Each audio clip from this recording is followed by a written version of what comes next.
Então, agora o que a gente vai falar, então a gente terminou nessa parte da curva da bomba, curva do sistema, então a gente já viu a ideia geral, né, de como que é o comportamento dessa questão.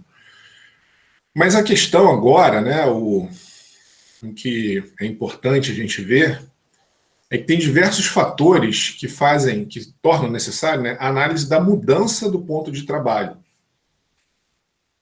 O que é isso, né? É trazer, ou seja de propósito, ou seja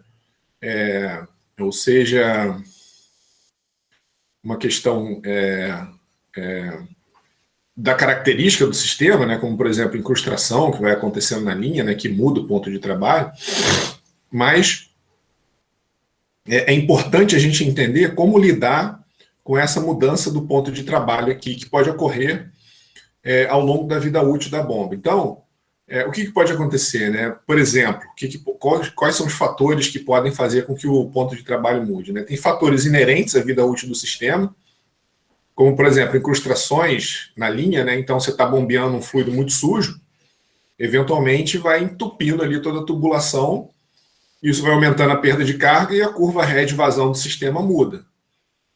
Ou fatores de ajuste do processo. Por exemplo, você tem incerteza no dimensionamento. Lembra que a gente viu que a gente pode fazer uma curva ré de vazão calculada, né? Que seja, sei lá, assim, por exemplo, e aí na prática, na hora que você liga a instalação, ela se comporta dessa maneira aqui, né? Ou até menos, sei lá, eventualmente você superdimensionou as perdas de carga.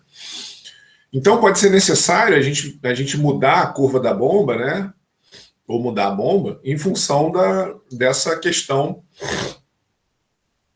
dessas questões, né? Controle de vazão, por exemplo, você pode ter um processo que a vazão muda, e aí o que acontece aqui, o processo, né? Se a vazão mudar, o sistema vai responder ao longo da curva da bomba, tá? Certo? Então aqui, ó, algumas, né? Isso daqui, essa lista aqui é bem maior, né? Eu só listei algumas causas de modificação dessas curvas, né? Algumas do sistema, outras da bomba. Então aquilo que eu falei, né? Incrustação na linha, tá aqui, ó, uma tubulação nova, né? E uma tubulação eventualmente entupida aí, bombeando algum fluido muito, ou depois de muito tempo, ou bombeando um fluido muito que tenha muitas impurezas, né? Tá? Então isso aumenta a perda de carga. O fechamento momentâneo de uma válvula, né? Isso vai alterar a curva do sistema, o fechamento permanente de uma válvula, mudança no layout.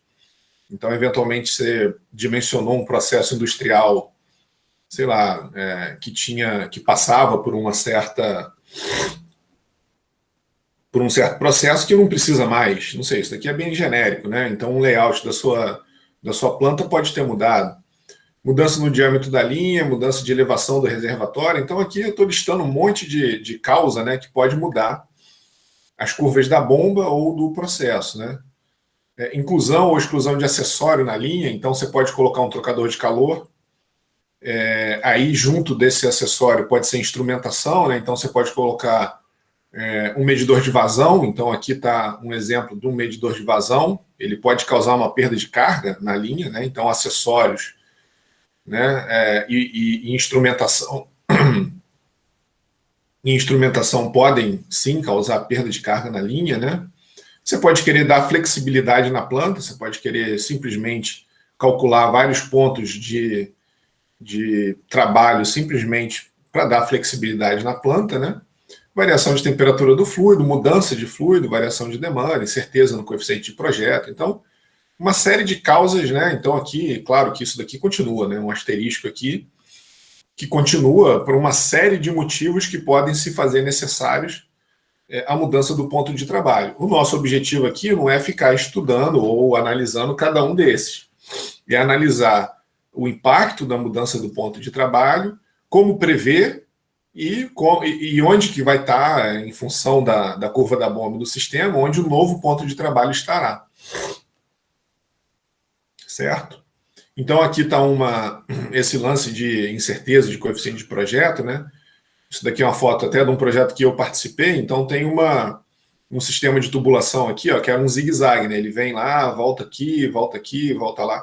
Então, para calcular a perda de carga desse processo aqui, era muito difícil. Ó. Aqui tem um T que entrava aqui, né? Então, ou a gente ia para uma simulação em CFD, que ia tornar isso daqui extremamente caro computacionalmente, ou a gente pegava os coeficientes de perda de carga de cada elemento desse, cheio de incerteza, lembra, né, que a gente viu essa questão, né, fator de atrito, rugosidade, os cais aqui cheios de incerteza, e a gente levantou experimentalmente, levantou empiricamente, né, as perdas de carga, mas sabendo que como essa tubulação aqui é cheia de acidente na linha, né, a gente teria uma incerteza muito grande, tá? E aí, qual é o interesse aqui, né? Se a curva do sistema fosse dessa forma, o ponto de trabalho ia estar aqui, mas se a curva do sistema fosse dessa forma, o ponto de trabalho ia estar aqui, né? Então a gente poderia ter uma vazão completamente diferente daquela que a gente estava planejando no projeto, em função da perda de carga, né? Da incerteza das perdas de carga. E a gente poderia comprar um inversor de frequência para mudar a velocidade de rotação da bomba, ou conviver com essa questão aqui, mas é importante entender, né, que o sistema pode ter em função das incertezas ali, né, essa variação.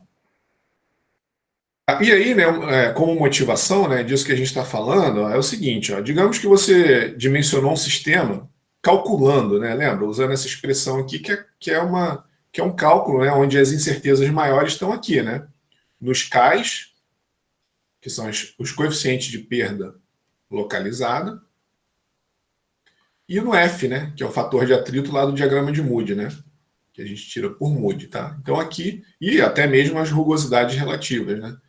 Então aqui tem muitas incertezas. Aí digamos que você projetou o sistema, você chegou nessa curva aqui, e aí para a bomba, né, para uma certa bomba, o seu ponto de trabalho estaria aqui, né, que é o ponto de trabalho que você quer efetivamente, tá? Então você quer uma vazão, sei lá, 5 metros cúbicos por hora, não sei, chutar aqui, né? Num head de 20 metros, tá? Aí você chegou nesse ponto aqui de trabalho, escolheu essa bomba. Só que aí, na realidade, o que aconteceu? Quando você botou a bomba para funcionar, você mediu essa vazão aqui e associada a essa vazão, esse head real, botei um R aqui de real, né? E aí essa questão, né? É possível a gente voltar para cá, ó? Ou se é, né? Como que a gente faz isso? Variando a curva da bomba ou do sistema. Então essa é a questão, né? Digamos assim, não, eu preciso estar aqui. Eu não posso ter essa diferença aqui de vazão. Eu instalei lá a bomba, eu peguei uma vazão maior, mas não, eu não posso. Meu processo, ele é muito bem ele é muito bem especificado para essa vazão. Se eu aumentar a vazão, não sei, sei lá, pode ser mistura de tinta, mistura de insumo para fabricar papel, não sei. É alguma coisa que a sua vazão tem que estar ali no processo, né? Tem que ser aquela vazão. Uma bomba centrífuga ela é muito sensível à variação de head, né? Então aí vem a pergunta, né? Como que a gente volta? Como que a gente faz para voltar para o ponto de trabalho? Então, ó, nesse caso aqui, ó, a gente vê a curva, né? Vemos a curva da bomba sendo variada para voltar à condição original desejada. Então, o que quer dizer isso? Ó? Eu estava aqui, né? Nesse ponto de trabalho. Isso daqui, observa que a gente está fazendo uma coisa genérica, né? É uma motivação genérica, depois a gente vai entrar nas contas propriamente ditas, tá? Aí o que eu faço? Ó? Se eu colocar uma bomba, que a interseção dela, tá vendo aqui? Ó? Isso daqui, aqui, ó, tinha sido a minha vazão real, né? Quando eu instalei. Aí o que eu faço? Eu pego essa bomba, ou coloco outra bomba, né?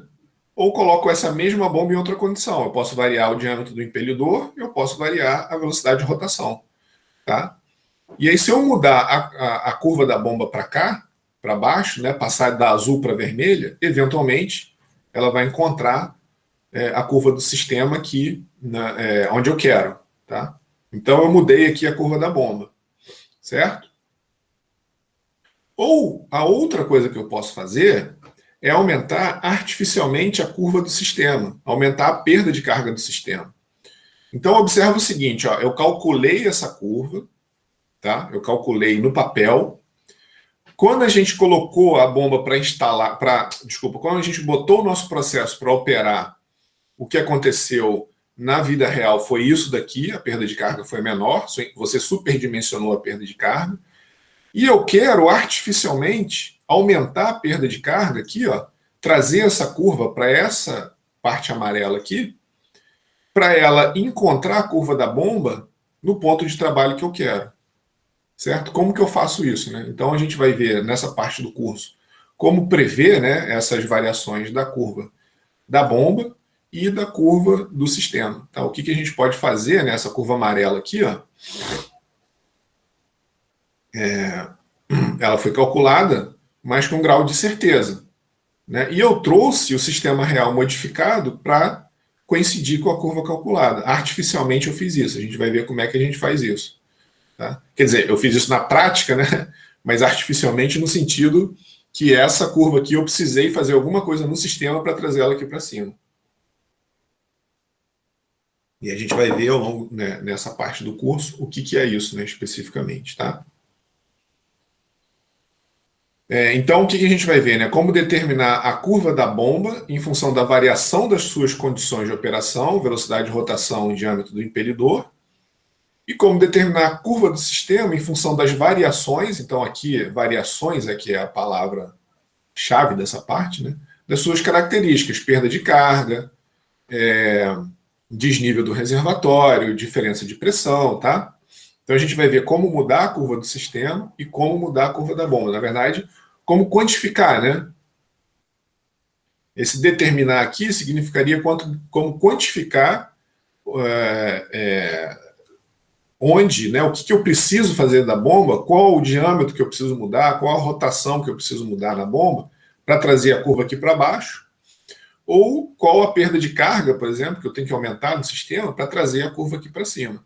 Nos dois casos aqui, ó, observa que é o seguinte, né? Aqui o objetivo é o mesmo, ó, trazer o ponto de trabalho daqui para cá, né? A gente conseguiu fazer a mesma coisa mudando a curva da bomba, nesse caso aqui, e mudando a curva do sistema, nesse caso aqui, tá? Eu mantive a bomba e mudei o sistema, nesse caso. Aqui eu mantive o sistema e mudei a bomba, ou mudei a condição da bomba, né? Mudei a velocidade de rotação da bomba, o diâmetro do impelidor da bomba, alguma coisa, né? Eu coloquei uma bomba nova, tá? Você manter a bomba é importante porque você não precisa ficar trocando, comprando e tudo mais, né? Tá? Você mantém a mesma bomba e a gente consegue fazer isso mantendo a mesma bomba no lugar, certo? Beleza? Então tá aqui, basicamente é isso daqui, né? Aqui tem diversas curvas de bomba e diversas curvas de sistema, é isso que a gente estava falando. Então você tem um ponto de trabalho, se a perda de carga aqui para essa bomba for menor, agora, ó, lembra, né? Eu mantive a bomba 2, digamos que eu estou com a bomba 2, calculei essa perda de carga e na vida real foi menor. O meu ponto de trabalho vai estar aqui. Se a perda de carga for menor, e aí, né, o sistema aqui, ó, sistema 3, sistema 2 e sistema 1, né? Se a perda de carga, na realidade, foi, por exemplo, maior, aqui sistema 3, olha onde vai o ponto de trabalho. Vai para cá, ó, tá? Beleza? E aí tem diversas bombas operando em diversas condições aqui, ó. O que a gente pode fazer se a perda de carga foi menor? Você pode mudar a condição da bomba 2 para a condição bomba 3, aqui, ó. Agora a perda de carga menor, a curva dessa bomba 3 aqui, cruza a curva da bomba no sistema no mesmo ponto que eu calculei anteriormente. Tá? Então eu posso, por exemplo, se o sistema 2 foi calculado para usar a bomba 2, e na realidade o que aconteceu foi sistema 1, eu posso mudar a condição da bomba 2 para a bomba 3 aqui, ó, mudar a rotação, por exemplo, para fazer com que essa curva aqui real encontre a curva da bomba no ponto que eu desejo. Tá? Então, essa imagem aqui tem diversas, vamos dizer assim, condições, né, que a gente falou aqui nesse slide aqui, ó. Essas variações podem ter se dado por qualquer uma dessas condições que eu falei aqui. Por exemplo, outro exemplo, né? Digamos que eu calculei que o meu sistema ele estava operando sempre nessa curva. E com o passar do tempo, foram havendo incrustações na linha. Então, com o passar do tempo, o que aconteceu? O sistema 1 virou sistema 2, quer dizer, o mesmo sistema, por causa de incrustações na linha, começou a ter a perda de carga aumentada e agora está aqui nessa curva. Tá? Aí, ó, olha só o que vai acontecer. Ó. Digamos que eu esteja trabalhando com a bomba 2 no sistema 2. Ou vamos fazer outra coisa. Ó. Tá, a bomba 2 no sistema 2. Então, o ponto de trabalho é esse daqui. Vamos fazer o seguinte, só para manter esse exemplo aqui que eu estou dando. Ponto de trabalho, estou falando do sistema 1. Então, vamos colocar a bomba 3, né? Que está aqui no ponto de trabalho. Ó. Digamos que eu tenho o sistema 1 operando, eu dimensionei, está certinho, beleza, botei a bomba 3 e estou lá no meu ponto de trabalho. Com o passar do tempo, aí é isso que eu estou falando, ó, a linha começou a incrustar, começou a dar muita sujeira e tudo mais, né? E a linha ficou assim, ó. Ela estava originalmente aqui é o sistema. Aqui é o sistema 1, né? Aqui é a curva do sistema 1, né? Nessa condição. E aí, quando incrustou, virou sistema 2, né? A perda de carga aqui, ó, no sistema 2 é maior, tá vendo aqui, ó? Tá? Aí ela veio aqui para cima. O que vai acontecer, ó? No sistema 2, o meu ponto de trabalho vai estar aqui, ó. Tá? Ó, o head aumentou, tá vendo aqui, ó? O head passou aqui de um H1 para um H2, né, por causa da incrustação na linha, a vazão diminuiu. Você começou a ver que o seu processo está diminuindo na vazão. Por quê? Por causa de incrustação na linha. O que você pode fazer? Parar o processo e limpar a linha, né? Aí você vai voltar para cá. Ou se você não quiser parar o processo, você agora, para você cruzar no ponto de trabalho, para você voltar aqui para o ponto de trabalho, você tem que fazer a bomba operar nessa condição bomba 2 aqui, ó. Observa que agora o sistema 2 está cruzando o ponto de trabalho, certo? Aqui, ó. Então você tem que ou trocar a bomba, manter a linha suja e vai ter um maior consumo de energia, né? Ou limpar a linha, ou você pode aumentar aqui a rotação, a velocidade de rotação, aumentar o diâmetro do impelidor, que você vai voltar para cá. Tá? Beleza? Então aqui tem uma série nessa imagem aqui, né? Tem uma série tá demonstrando aqui, né, uma série de casos que eu falei aqui, né? Então, todos esses tópicos aqui embaixo, ó, estão demonstrados ali, né? Tá? Mudança de layout, mudança de diâmetro. Então, o layout pode mudar a curva do sistema, né? O diâmetro da linha muda a curva do sistema, tá? Então, a maioria das coisas aqui muda a curva do sistema, né? Incrustação na linha, fechamento de válvula, então aqui é sistema. Flexibilidade da planta pode ser na bomba, né? Porque você pode querer mudar ali a velocidade de rotação, né? Certo? Então, o que a gente vai ver agora nessa parte do curso é essa questão aqui, ó, né? É como a gente lida com mudanças indesejadas, que pode ser essa questão da incrustação na linha, ou como a gente lida com questões que são inerentes do processo mesmo. Você adicionou ali um trocador de calor, você aumentou a perda de carga. Então, o sistema 1 ele pode ser um processo que estava operando sem um trocador de calor. Quando você colocou um trocador de calor, ele veio para o sistema 2, né? O trocador de calor ele aumenta a perda de carga, ou você instrumentou a linha, ou você colocou um processo a mais, né? Então, essa questão que eu falei da incrustação, poderia também ter sido, como exemplo, ter colocado um trocador de calor. Isso daqui, o sistema 1, com a bomba 3, está no seu ponto de trabalho, ok, você colocou um trocador de calor, o sistema veio aqui para cima, aumentou a perda de carga, né?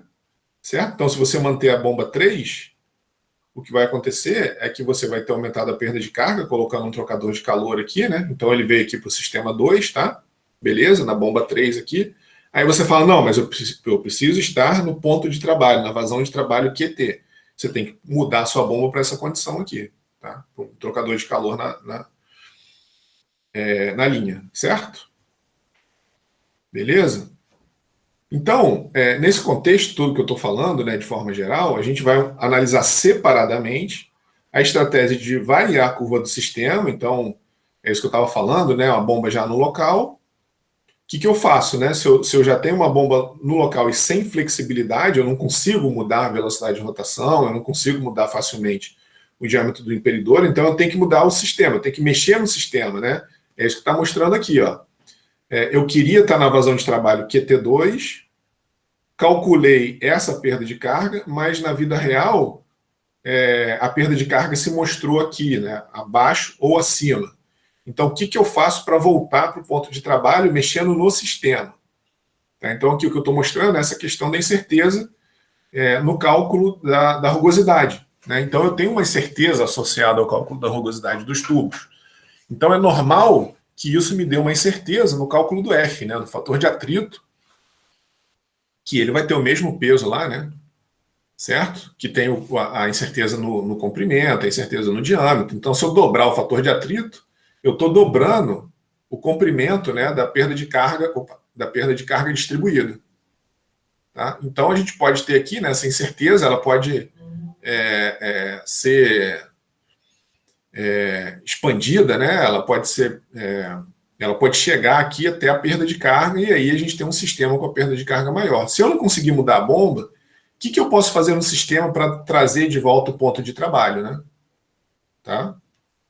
E depois, né, separadamente, a gente vai ver como que a gente faz para variar a curva da bomba. Não como que a gente faz, né? Como calcular ou como determinar a nova curva da bomba em função de variações na velocidade de rotação, no diâmetro do impelidor, tá? Beleza? Então, se o sistema é rígido, eu não consigo mudar, o que eu posso fazer para mudar a curva da bomba? E a outra questão é a recirculação, que a gente vai ver mais para frente, que nenhuma curva varia, né? A gente vai ver o que é isso. Certo? Bom, então vamos começar analisando os fatores, né, que permitem variar a curva do sistema, caso necessário, né? Então, caso necessário é aquela questão que a gente viu anteriormente, né? A inclusão de acessório na linha, incrustação e tudo mais, né? E a bomba está paradinha ali. Como é que eu faço para mudar aqui, né, a curva do sistema, indo 1 para 2 para 3, né? O que a gente pode mexer olhando a equação da energia? Aqui a gente tem uma equação muito bem descrita, né, do comportamento do sistema. Então, a gente olhando para cá e avaliando, né, todos os termos de energia do RED do sistema, o que eu posso fazer para mexer nessa curva aqui, tá? Beleza? Depois a gente vai fazer a mesma coisa para a bomba. Então, olha só. A primeira coisa que a gente pode ver que a gente pode mexer aqui, ó, na variação da curva do sistema, é mexer na perda de carga. Tá? Então, a gente pode mexer na perda de carga variando a propriedade do fluido ou a temperatura, ou variar a perda de carga na linha, lembra, né? Porque aqui, na perda de carga aqui, a gente, mudando a temperatura, a gente muda as propriedades do fluido, tá? Certo? Aí a questão é a seguinte, né? A propriedade do fluido não é fator de controle, né? A gente não, quer dizer, você não pode, você fala assim, minha curva deu errado, minha curva não está aqui, muda aí, bota um fluido com a viscosidade diferente. Então não pode fazer isso, porque o fluido é o seu fluido de processo. Mas você pode ter fluidos diferentes na linha, né, ou temperaturas diferentes, e aí é importante saber como que isso impacta aqui na curva do sistema, tá? Então, aqui ó, é o seguinte, né? Então, a questão da perda de carga, o maior, vamos dizer assim, o maior impacto aqui na perda de carga é a questão, aquilo que eu estava falando, né? O F, né? A rugosidade da linha, e as constantes de perda de carga localizada, os Ks, né? Tá? Então, vamos ver o efeito na curva do sistema do fechamento de válvulas. Então aqui a gente tem um processo desse aqui, você tem um reservatório, tem uma válvula amontante da bomba e uma válvula jusante da bomba, e ela sai ali, né, num certo desnível, numa velocidade V2. Então o que eu vou fazer aqui é fechar essa válvula e avaliar o efeito da curva head vazão aqui, tem essa curva amarela aqui, né, head vazão, o efeito do fechamento da válvula em face, né, dessa expressão da perda de carga, né? Lembra que se eu escrever a expressão do head em função da vazão, eu fico com essa relação, porque esse cara aqui, né, esse C aqui, veio lá desse fato aqui, né? A gente escreveu a perda de carga como F, L sobre D, mais somatório de K, né, V ao quadrado, sobre 2G. Né? Então aqui a gente tem a contribuição da perda distribuída, FL sobre D, V ao quadrado sobre 2G. E aqui a gente tem a contribuição da perda distribuída, somatório de K, V ao quadrado sobre 2G. Então esse C aqui, é esse cara aqui, né? Opa, na verdade pega até aqui, né? Para eu virar isso daqui função da vazão, multiplico por área ao quadrado em cima e embaixo. Né? Então pego aqui também a área. Então esse C, né, é toda essa constante aqui. E aí V ao quadrado sobre vezes A ao quadrado dá o Q ao quadrado. Tá? Então é por isso que, lembra, né, a gente já tinha feito essa questão anteriormente. Então, eu vou fechar essa válvula aqui, eu vou mexer no C, né, porque eu estou mexendo no somatório dos Ks. E qual é o impacto disso aqui, na curva do sistema? Olha só o que vai acontecer. Fechei a válvula aqui, e aí, quando eu aumentei o K, a curva do sistema aumentou aqui. Então, aqui a gente tem a curva da bomba.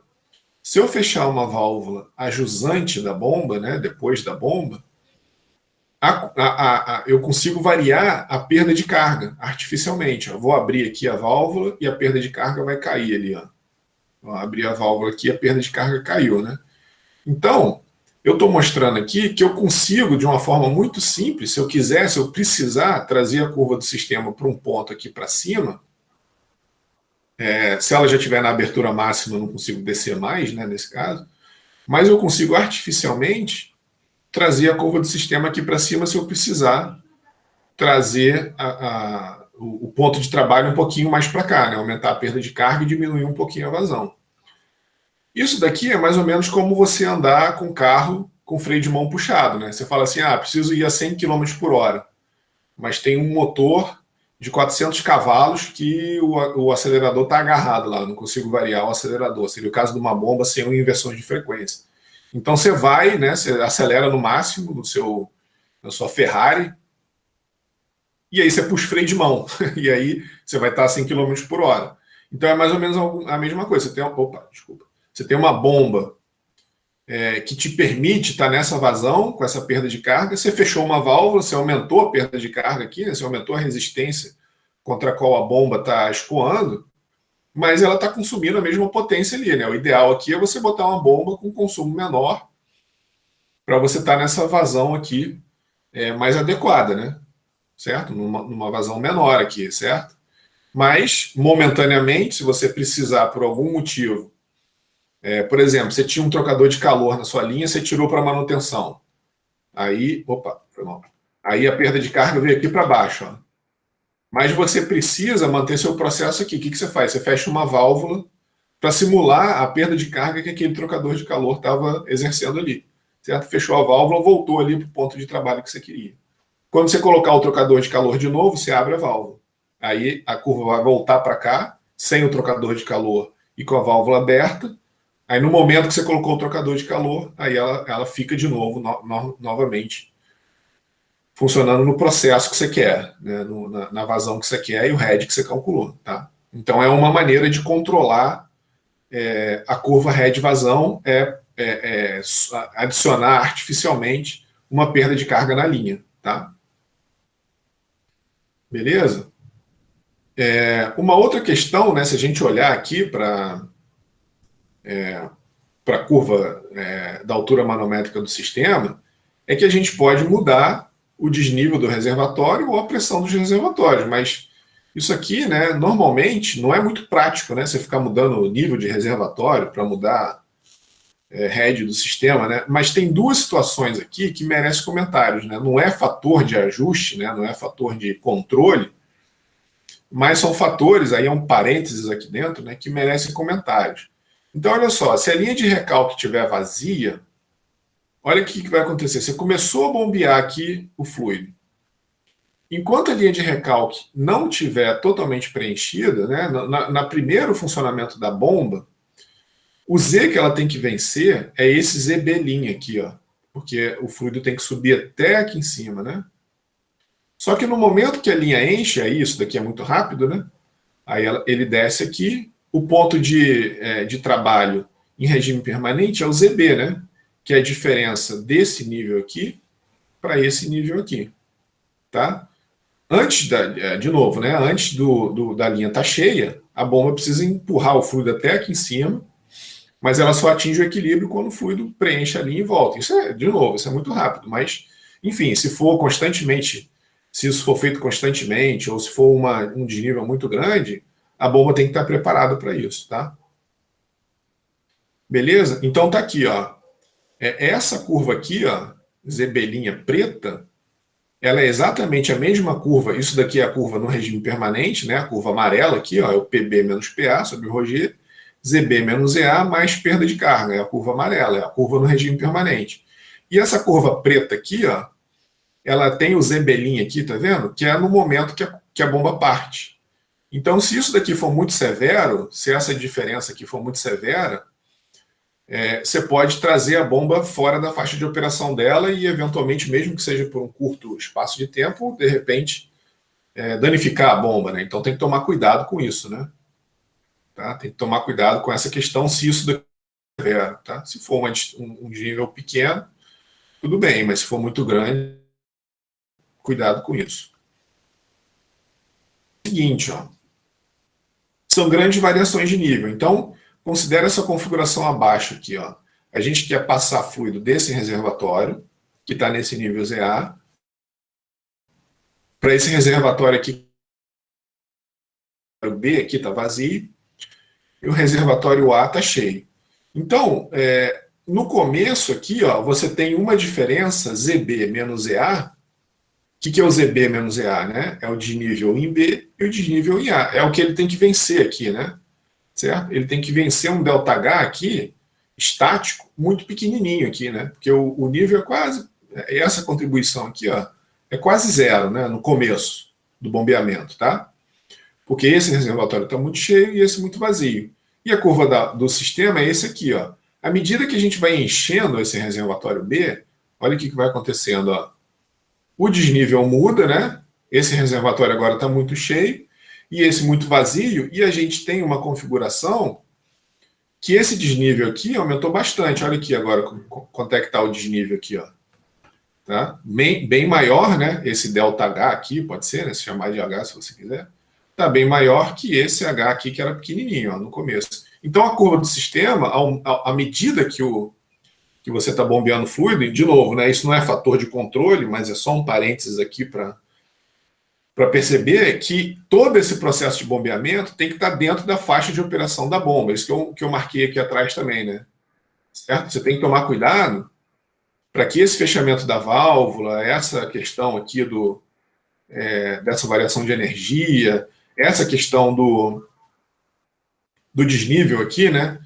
Durante todo o momento que a bomba está operando, ela não pode sair de dentro da faixa de operação dela, senão você está numa condição de uso severo da bomba, tá? Certo? E a outra coisa que tem o mesmo impacto, né, é variar a pressão de carga. Não é usual de variar aqui o desnível dos reservatórios, mas se por acaso o seu processo tiver alguma variação de pressão, em A e em B, e tomar cuidado para essa estar dentro da faixa de operação da bomba, tá? Pegar o máximo e o mínimo e isso não tirar a bomba de dentro da faixa de operação dela, tá? Beleza? Então essas são as questões, né, as variações de curva do sistema, né? Então a gente viu perda de carga, fechamento de uma válvula, por exemplo, desnível e diferença de pressão. A perda de carga a gente viu que efetivamente a gente usa como critério de controle, né, como um método de controle, mas esses aqui dificilmente você consegue usar isso como método de controle. A gente só viu isso para enfatizar, né, que tem que tomar cuidado, que essas variações de nível e essas variações de pressão não podem fazer a bomba operar fora da faixa de operação dela, tá? Beleza? Agora a gente vai ver, então a gente estava, né? Então lembra aqui, ó. Se a gente olhar aqui esse gráfico aqui, ó, a gente estava vendo essa parte aqui, ó, como que a curva do sistema muda, né? Em função da expressão da altura manométrica do sistema, tá? Agora a gente vai ver os fatores para mudar a curva da bomba, certo? Agora a gente vai olhar para o lado da bomba. Tá aqui, ó.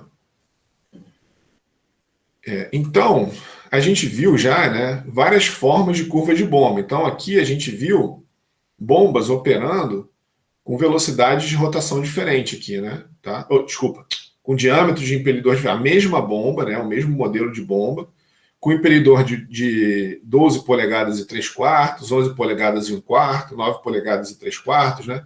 Então, diversos diâmetros de impelidor e com o impacto disso aqui, ó, para o funcionamento da bomba, tá? E aí a curva head vazão, né, as eficiências, a potência aqui, tá? A gente viu que a forma dessa curva, ela, na teoria, é obtida pelo teorema do transporte de Reynolds, né? E a gente viu a questão do triângulo de velocidade e tudo mais, e uma série de fatores que traz essa curva ideal para uma curva real, né? Tá? Então a gente viu essa questão aqui, a gente em nenhum momento analisou numericamente, a gente só falou, né? Eu até comentei que isso daqui normalmente é medido, né? Essa curva head vazão, ela é medida, então a gente em nenhum momento chegou numa equação, porque isso daqui não é tão simples, né? A gente chegou numa equação aproximada ideal, mas nunca para real, porque isso daqui tem muitos fatores que complicam a análise ali quando o fluido passa pelo impelidor, né? pelo espaço ali entre as pás. Então a gente precisa agora de um método empírico também para determinar como que a curva head vazão vai variar, tá? Então, variar como? Né? Com a rotação do eixo da bomba, com o diâmetro do impelidor, com o líquido e a temperatura, a geometria, né? Certo? Para quê? Para redução de vazão, incerteza e tudo mais. Mas por essa relação aqui, a gente não consegue saber de forma precisa como essas variações impactam no head da bomba, né? Essa relação que a gente obteve para fazer a influência do ângulo da pá, né, na curva de head, era só para uma condição ideal, né? Aquelas eficiências que a gente viu aqui atrás, ó, isso varia também com a rotação, com o diâmetro do impelidor, e chegar numa equação analítica para isso aqui é muito complexo. Então a gente mediu isso, né? Normalmente o fabricante mede essa questão, essa curva head vazão, e agora a gente precisa então de uma maneira, já que isso não tem uma equação empírica, né? Como a gente tinha aqui para a curva do sistema, a gente conseguiu analisar porque é uma equação assim que traz um certo grau de conhecimento da curva do sistema, mas para a bomba não, tá? Então a gente usa uma técnica que normalmente isso daqui, na maioria dos cursos de mecânica dos fluidos, isso não é dado, né? É a questão de análise dimensional. Então eu vou falar aqui bem rapidinho, só mostrar para vocês a ideia. Se alguém quiser estudar isso daqui, é muito interessante, isso tem bastante aplicação industrial. Mas a gente precisa aqui dessa técnica de análise dimensional e semelhança física, né? Ela é usada normalmente quando a gente tem um grande conjunto de dados, a gente quer fugir de cálculos complexos, né? De fluidodinâmica computacional. É claro que isso daqui acaba particularizando um pouco o problema, né? Quando a gente resolve um problema por CFD, você tem uma resposta muito mais precisa. Mas isso funciona muito bem, né? Essa técnica de análise dimensional até que funciona muito bem. E essa técnica, ó, o principal objetivo dela é de reduzir o número de variáveis que afetam o fenômeno físico. Então, por exemplo, se a gente chega na conclusão que para calcular, né, para ver a relação entre a velocidade de rotação aqui da bomba, a gente precisa, sei lá, de massa específica, viscosidade, diâmetro, velocidade de rotação. Por análise dimensional, a gente consegue agrupar essas quantidades físicas e chegar em grupos adimensionais que tornam essa análise muito mais simples, né? Então, de forma geral, eu não vou entrar nesse detalhe, a gente vai usar isso como ferramenta, né? E aí no final as coisas vão ser bem simples. Então a gente tem diversos grupos adimensionais, onde diversas variáveis físicas são analisados de uma vez só. O Reynolds, por exemplo, né? Se vocês lembrarem lá do Reynolds, que é o ρVd sobre μ, se a gente variar a massa específica do fluido, a gente varia o Reynolds, na mesma proporção que a gente varia o diâmetro. Então, variando um dos parâmetros aqui, a gente automaticamente consegue inferir, né, sobre o impacto de todos os outros, com um único grupo adimensional chamado de Reynolds. Tá? Então, o Reynolds ele aparece muito quando a gente usa essas técnicas de análise dimensional. Tá? E aí é uma maneira conveniente de reduzir, né, o número de variáveis que afetam um problema. Então, em vez de ter 1, 2, 3, 4 variáveis, a gente tem uma só. Olha só como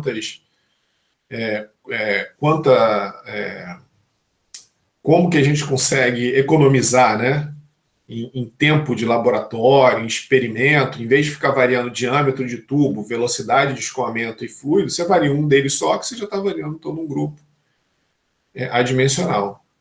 Tá? E tem muitos problemas de mecânica dos fluidos que nem permite tratamento analítico. Às vezes é muito complexo, né? Mas tem muitos que nem permitem. Né? Então, agora, o grande problema da análise dimensional é que é uma técnica empírica. Né? Ela vamos dizer assim, usada eventualmente para um problema específico. Né? Então, se você eventualmente consegue extrapolar os resultados, mas não muito, né? Se a gente quiser fazer um resultado mais geral, aí é uma questão mais de entrar lá em fluidodinâmica computacional, né, resolver equações diferenciais. Aí a coisa fica mais precisa, mas fica mais pesado também. Né? Então, por exemplo, aqui, né, só dando uma motivação, né, essas curvas aqui do diagrama de Moody, ele foi levantado usando técnicas de análise dimensional. Então, o objetivo, se vocês lembrarem lá de mecânica dos fluidos, o objetivo é determinar o ΔP, né? A perda de carga final, que a gente quer saber num tubo de trecho reto, assim, né? Entre 1 e 2, por exemplo, quanto que é o P1 menos P2 por causa do atrito. Né? Esse é o objetivo do estudo de perda de carga.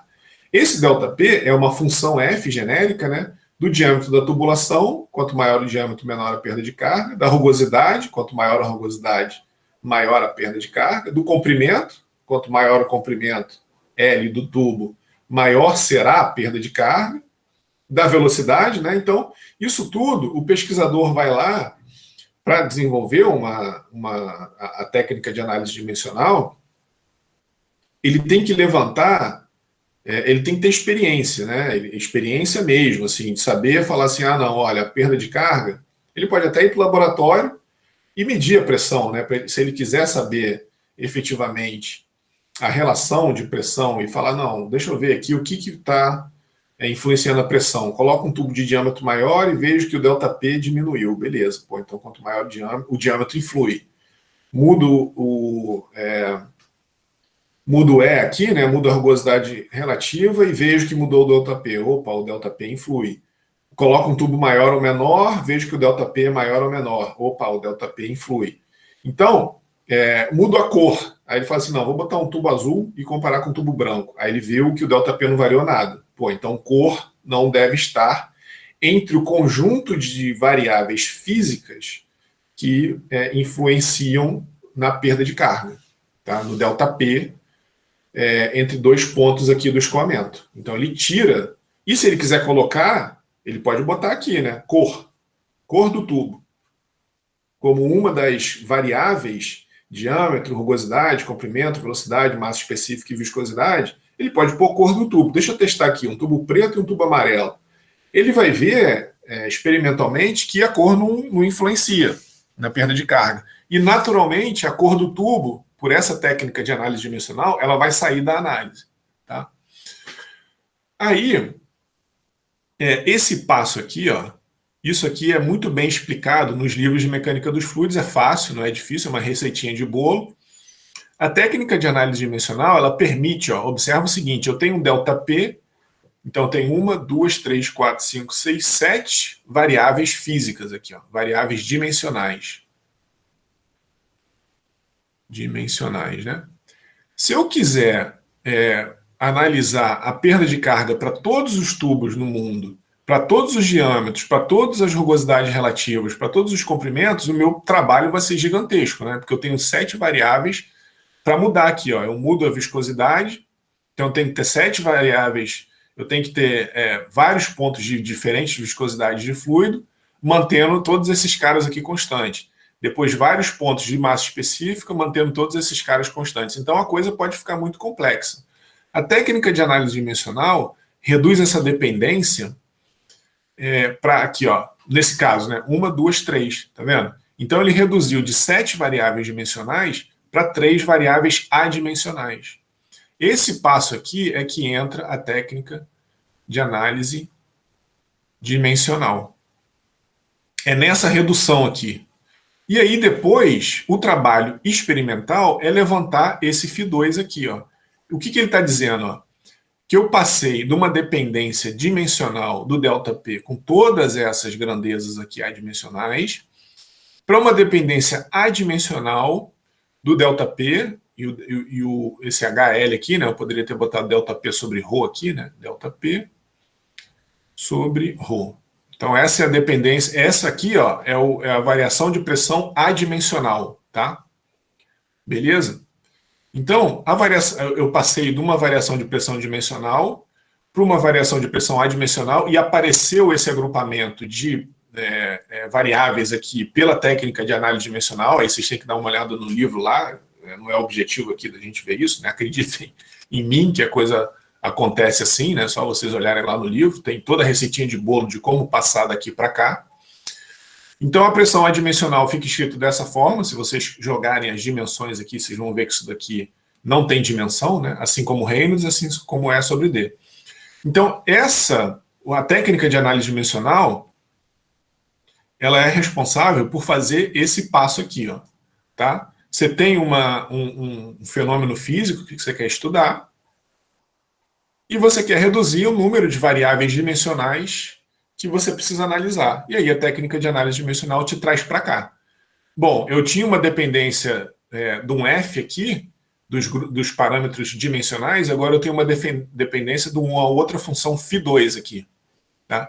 Então eu estou dizendo o seguinte, ó, em vez de eu ter uma dependência F dimensional entre esse grupo de parâmetros, eu tenho uma dependência φ2 entre esse grupo de parâmetros adimensionais. Quem é essa função φ2? É o diagrama de Moody. É isso aqui que vocês estão acostumados a ver. Tá? O experimentador tem que ir para o laboratório e levantar. Na verdade, esse F aqui, né, aqui vamos chamar de G para não confundir, né? Isso daqui é uma função G. Tá? G significa que é uma função, né? Tá? E aqui o F é justamente o fator de atrito aqui, ó, que entra aqui, né? Tá? E o F tem que ser levantado, isso é levantado experimentalmente, são curvas experimentais, que o pesquisador vai lá para o laboratório e aí ele tem que medir, né? Ele tem que medir diâmetro, ele tem que medir ΔP, ele tem que medir o L e o V, mas aí ele agrupa tudo isso num grupo adimensional, e se daí para frente ele mudar só o diâmetro, se for mais conveniente mudar só o diâmetro, ele está mudando todo esse grupo adimensional. Se for mais conveniente, o que normalmente né, mudar a velocidade, ele muda todo esse grupo adimensional. E aí, depois, para trazer para o mundo dimensional, é só fazer a conta, né? Você pega o seu diâmetro específico, o seu comprimento específico, né? E volta para o seu mundo dimensional. Né? A gente, normalmente, usa essa relação aqui, né? Perda de carga, que é esse H aqui que eu estou chamando, né? É o F, L sobre D, V ao quadrado sobre 2G. Mas o pesquisador que levantou esse F aqui, ele teve que ir para o laboratório e levantar qual é essa relação aqui, ó. Qual é essa função φ2 em função do número de Reynolds e em função do E sobre D. A gente usa isso daqui indiscriminadamente, sem nem pensar nisso, né? Mas diversos pesquisadores foram para o laboratório, mediram, né? Eles têm que medir aqui, tudo isso daqui tem que ser medido, né? Então, para o pesquisador, isso daqui foi o output. Essas curvas aqui foram os outputs. Tudo ele mediu, tá? Beleza? Para a gente, o output é o F. Isso daqui a gente usa como input, né? O nosso input é isso daqui, certo? Essas curvas, e o output é o F. O pesquisador, ele tem que saber medir o F, ele tem que saber medir o Reynolds, ele tem que saber medir o E sobre D, e ele levanta a curva variando todos esses caras aqui, certo? Então, a técnica de análise dimensional, por exemplo, a perda de carga, é assim que é feita, né? Bom, eu vou terminar a aula aqui, já são 10 horas, aí na semana que vem a gente continua essa discussão, mas basicamente a ideia que eu queria mostrar aqui para vocês de análise dimensional é essa, que é uma técnica para reduzir o número de variáveis físicas que afetam um problema, tá? É só para vocês terem uma ideia, isso não cai em prova nem nada, né? Só para não ficar muito jogado, essa parte de variação da curva da bomba que a gente vai usar essa técnica. Certo? Então, alguma pergunta aí, alguma questão? Algum questionamento aí?